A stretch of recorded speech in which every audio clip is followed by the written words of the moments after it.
हमारी मांगे जो है, सरकार ने, परिवहन मंत्री ने 25 जुलाई को अम्बाड़ा में हमने उनका घेराव किया था। तो मंत्री जी ने जो हमारे को टाइम दिया था कि हम 15 दिन के अंदर अंदर आपको बुला के आपके साथ वार्ता करेंगे। लेकिन 15 दिन बीत जाने के बाद भी जो है सरकार की ओर से ऐसा कोई जो है पत्र नहीं निकाला गया। तो उसके बाद 22 तारीख को सिरसा में पूरे हरियाणा की साझा मोर्चा के बैनर नीचे सभी यूनियन, जो यूनियन साझे मोर्चे में नहीं थी, उनको भी साझे मोर्चे में बुलाकर अब 14 यूनियन साझे मोर्चे में शामिल हो गई। तो सभी यूनियनों ने मिलकर के यह निर्णय लिया कि 26 तारीख को 2 घंटे का, 10 से 12 तक 2 घंटे का विरोध प्रदर्शन करेंगे और जो है महाप्रबंधक को परिवहन मंत्री के नाम ज्ञापन सौंपेंगे। उसके बाद 5-6 तारीख को जो हम स्ट्राइक करेंगे, क्योंकि सरकार बार बार वादा खिलाफी कर रही है, हमारी मांगों को पूरा नहीं कर रही। हमारी कुछ पुरानी मांगे हैं, कुछ मांगे तो जो हमारी थी नहीं सरकार ने बनवा दी। जैसे हमारा अर्जित अवकाश पहले 33 मिलते थे 1 साल में, लेकिन उन्होंने काट करके क्या किया, वो CSR रूल लगा दिया। वो भी हमारे एक सोनीपत डिपो में एक RSO साहब आए थे जिन्होंने पूरे हरियाणा का नुकसान करा दिया, और वो हमारे पड़ोस के थे, बिल्कुल हमारा गाँव के थे। उनके कारण जो हमारा अर्जित अवकाश काटा गया। अब ये एक मांग बन गई हमारी। तो हमारी एक मेन मांग ये है कि हमारा अर्जित अवकाश पहले की तरह दिया जाए। दूसरा क्या है, 10 साल से बोनस पड़ा है, वो नहीं दे रही सरकार। तो हमारी मांग है कि जैसे पुलिस कर्मचारियों को 13वीं तनख्वाह देती है, ऐसे ही हमारा भी जो है 13वीं तनख्वाह के रूप में बोनस दिया जाए। टोटल मांगे तो हमारी 17 हैं, जिसमें सारी कैटेगरी की आ जाती हैं। पहली मांग क्या है कि जो हमारा परिचालक का ग्रेड है, पे ग्रेड है, वो बहुत कम है। कलरक का और हमारा बराबर होया करता था, अब उनको जो है सरकार ने 21,700 कर दिया।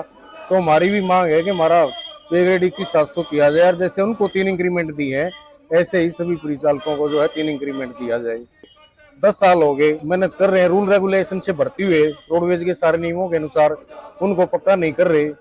एक हमारे क्या है, 52 हेल्पर हैं दादरी डिपो में और दिल्ली डिपो में, उनको 15-15 साल हो गए, 2012 से काम कर रहे हैं वो, लेकिन सरकार ने उनको अभी तक पक्का नहीं किया। दूसरा क्या है, जो HKRN के तहत लगा रखे हैं, इनका शोषण हो रहा है। काम पूरा ले रहे हैं और सैलरी इनको मिल नहीं रही। जब ये सारे वैकेंसी खाली है, पक्की सीट खाली है, तो इनको जो है पक्का किया जाए। जी, क्या कहेंगे? हरियाणा रोडवेज साझा मोर्चा के बैनर नीचे आज पूरे प्रदेश के अंदर 10 से 12 2 घंटे का विरोध प्रदर्शन, धरना प्रदर्शन रखा जा रहा है, जो 5 और 6 जुलाई को स्ट्राइक की तैयारियों के लिए किया गया है। हमारी सरकार से बार बार वार्ता हुई है, लेकिन हर बार वार्ता होने के बाद भी कोई भी मांग हमारी जो है पूरी नहीं हुई है। हमारा 10 साल पुराना पेंडिंग बोनस पड़ा है, हमारा रिस्क अलाउंस की मांग है, हमारा बहुत खतरा काम है, चालक का, परिचालक का, वर्कशॉप के लोगों का, अभी तक हमारे को रिस्क अलाउंस नहीं दिया गया है। चालक परिचालक का वेतन बहुत कम है, वेतन बढ़वाने के बाद जो बार बार सरकार मान रही है, उसको अभी तक पूरा नहीं किया गया है। सरकारी बसें लेने के बाद जो हम बार बार कर रहे हैं, पक्की भर्ती करने की जो बात कर रहे हैं, इन मांगों के लिए हम बार बार सरकार से अनुरोध कर रहे हैं, मांग पत्र दे रहे हैं, ज्ञापन देकर आ रहे हैं, लेकिन सरकार ने अभी तक वार्ता के लिए निमंत्रण भी नहीं दिया है। अगर हमें जो हमारा बेड़ा 5400 बेड़ा है, अभी गाड़ियां हमारी 3800-3900 गाड़ियां हैं, हमारा ये पूरा सरकार से अनुरोध है कि हमारे जो गाड़ियां जो बेड़ा 5400 किया जाए, और जो इलेक्ट्रिक गाड़ियां आ रही हैं ये विभाग के अंदर ही ली जाए, न कि ठेके पर प्राइवेट कंपनी से ली जाए। है बिल्कुल सिर पे। और आप देखिए, रोडवेज का कर्मचारी जानबूझकर और अपनी मर्जी से हड़ताल नहीं करता। ये सरकार की एक मंशा है। सरकार जानबूझ करके रोडवेज कर्मचारियों को बदनाम करने का काम कर रही है।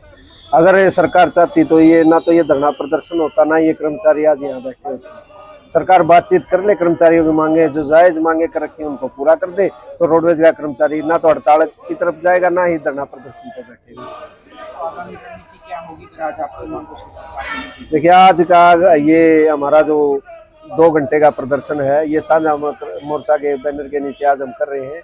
अगर आज के इस प्रदर्शन से सबक लेकर के सरकार द्वारा बातचीत का निमंत्रण नहीं आता और मांगों को के ऊपर बातचीत करके सहमति नहीं होती है, तो हम आगामी 5 और 6 सितंबर को 2 दिन का रोडवेज का चक्का जाम रखेंगे। और उसके बाद अगर फिर भी सरकार नहीं चाहती, तो आगामी जो भी रणनीति होगी साझा मोर्चा द्वारा, उसके ऊपर फूल माला चढ़ाने का काम करेंगे।